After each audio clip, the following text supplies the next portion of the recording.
அனைவருக்கும் வணக்கம். ஆண்டாள் நாச்சியார் அருளி செய்திருக்கக்கூடிய திருப்பாவை 19ஆம் நாள் பாசுரம்.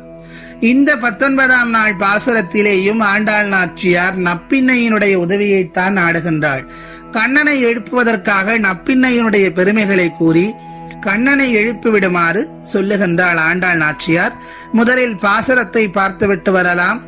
குத்து விளக்கு எரிய கோட்டுக்கால் கட்டில் மேல் மெத்தென்ற பஞ்ச சயனத்தின் மேலேறி கொத்தலர் பூங்குழல் நப்பின்னை கொங்கை மேல் வைத்து கிடந்த மலர் மார்பா வாய்த்திரவாய் மைத்தடம் கண்ணினாய் நீ உன் மணாளனை எத்தனை போதும் துயிழழ ஒட்டாய்க்கான் எத்தனை ஏலும் பிரிவாற்ற கிள்ளியால் தத்துவம் அன்று தகவேலோர் எம்பாவா என்பது ஆண்டாள் நாச்சியார் நமக்கு அருளி செய்திருக்கக்கூடிய திருப்பாவை 19ஆம் நாள் பாசுரம். இந்த பாசுரத்திலேயே கணவனும் மனைவியும் எப்படிப்பட்ட அன்பு நிறைந்தவர்களாக இருக்கின்றார்கள், அவர்களுடைய பெருமைகளை எல்லாம் சொல்லி தான் எதற்காக வந்திருக்கிறேன் என்ற காரணத்தையும் சொல்லி நப்பின்னையிடம் மன்றாடி கேட்கின்றாள் ஆண்டாள் நாச்சியார். முதலில் வரிக்கு வரியாக விளக்கத்தை பார்த்து விட்டு வரலாம். குத்து விளக்கு எரிய கோட்டுக்கால் கட்டில் மேல் மெத்தென்ற பஞ்சசயனத்தின் மேலேறி என்று சொல்லுகின்றார். இப்போது ஆண்டாள் நாச்சியார் அந்த கண்ணனுடைய அறை எப்படி இருக்கிறது, எப்படி அவர்கள் உறங்கிக் கொண்டிருக்கிறார்கள் என்ற அந்த விஷயத்தை நமக்கு தெளிவுபடுத்துகின்றார். ஏற்கனவே ஒரு பாசுரத்தில் தூமணி மாடத்து விளக்கெரிய தூபம் கமழ என்று சொல்லியிருப்பார்.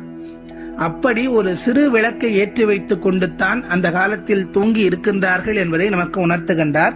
அதே போல் குத்து விளக்கெரிய 4 பக்கங்களிலும் குத்து விளக்குகள் மெல்லிய ஒளியை பரப்பிக் கொண்டிருக்கக்கூடிய அறையில் யானையின் தந்தங்களால் செய்யப்பட்ட கால்களை உடைய கட்டிலின் மேல் மென்மையும் குளிர்ச்சியும் பொருந்தியதும் தூய வெண்மை நிறம் கொண்டதும் நறுமணம் நிறைந்த பஞ்சுமெத்தையின் மேல் கண்ணன் படுத்து உறங்குகின்றான். இப்படிப்பட்ட சூழ்நிலை இருந்தால் யாரும் அந்த உறக்கத்தை விட்டு எழுந்து வரமாட்டார்கள். உறங்குவதற்கு ஏற்ற விஷயங்களை அடக்கி இருக்கக்கூடிய ஒரு அறையிலே கண்ணன் தூங்கிக் கொண்டிருக்கின்றான். அடுத்த வரிகளில் கொத்தலர் பூங்குழல் நப்பின்னை கொங்கை மேல் வைத்து கிடந்த மலர் மார்பா வாய்த்திரவாய். இந்த நப்பின்னை இருக்கின்றாலே மலர்ந்த கொத்து கொத்தான மலர்களை சரங்களாக்கி கரிய மேகம் போன்ற கூந்தலிலே சூடிக்கொண்டிருக்கின்றாள். அப்படிப்பட்ட நப்பின்னையின் மார்பில் தலை வைத்து உறங்கிக் கொண்டிருக்கக்கூடிய கண்ணன், அந்த கண்ணன் இன்னும் எழுந்து வரவில்லையே. எழுந்து வரவில்லை என்றாலும் பரவாயில்லை, வாய் திறந்து ஒரு வார்த்தையாவது பேசக்கூடாதா? அதைத்தான் சொல்லுகின்றார். மலர் மார்பா வாய்த்திரவாய், நீ எழுந்து வராவிட்டாலும் பரவாயில்லை, வாய் திறந்து ஒரு வார்த்தையாவது பேசக்கூடாதா என்று கேட்கின்றாள். அடுத்த வரிகளில் மீண்டும் நப்பின்னையை பற்றி சொல்லுகின்றார். மைத்தடம் கண்ணினாய் நீ உன் மணாளனை எத்தனை போதும் துயிழழ ஒட்டாய்க்கான். மைத்தீட்டிய அகன்ற அழகிய கண்களை உடையவளே, நாங்கள் இத்தனை அழைத்தும் கண்ணன் எழுந்து வரவில்லையே, ஒருவேளை நீதான் அவனை எழுந்திருக்க விடாமல் செய்கிறாயோ? ஒரு நொடி பொழுதும் கிருஷ்ணனுடைய பிரிவை நீ தாங்க மாட்டாய் என்பது எங்களுக்கு தெரியும். ஆனாலும் எங்கள் மீது இரக்கம் காட்டக்கூடாதா என்று கேட்கின்றாள். எத்தனை ஏலும் பிரிவாற்ற கிள்ளியால் தத்துவம் அன்று தகவேலோர் எம்பாவாய். எங்கள் குலத்தில் பிறந்தவளான உன்னிடம் தவிர நாங்கள் வேறு யாரிடம் போய் கேட்க முடியும்? கிருஷ்ணனை யமுனைக்கு அழைத்து சென்று மஞ்சன நீராட்டி அவனுடைய புகழை பாடி அவனுடைய அருளை பெறவே நாங்கள் விரும்பி வந்திருக்கிறோம். எங்களிடம் இரக்கம் காட்டி நீ உன் மணாளனை எழுப்பி அனுப்பி எங்களுடைய குலத்திலேயே பிறந்து எங்களுடனே ஆடியும் பாடியும் திரிந்த நீ, நாங்கள் வேண்டி விரும்பி கேட்டும் கிருஷ்ணனை எங்களுடன் அனுப்பாவிட்டால் அது உன்னுடைய மேன்மைக்கு இழுக்கு ஆகாதா என்று கேட்கின்றாள். அப்படிப்பட்ட எங்களுக்கு தாயான உன் கருணை வேண்டும்.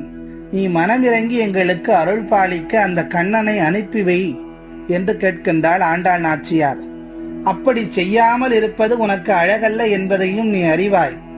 எனவே எங்களுக்காக அவரை துயில் எழுப்பி அருள்வாயாக என்று கேட்கின்றாள். இந்த பாசுரத்தில் ஆண்டாள் நாச்சியார் இறைவன் என்பவர் அனைவருக்கும் பொதுவானவர், ஒருவர் மட்டுமே இறைவனை வணங்க வேண்டும், மற்றவர்களை வணங்கக்கூடாது என்றெல்லாம் இல்லை. இறைவன் என்பவர் அனைவருக்கும் பொதுவானவர் என்பதை உணர்த்தி காட்டுகின்றார். அதே போன்று பெருமாளை எப்போதும் பிரியாமல் இருக்க வேண்டும் என்பதற்காக அவருடைய திருமார்பில் எப்போதும் குடிகொண்டிருப்பவள் திருமகள்.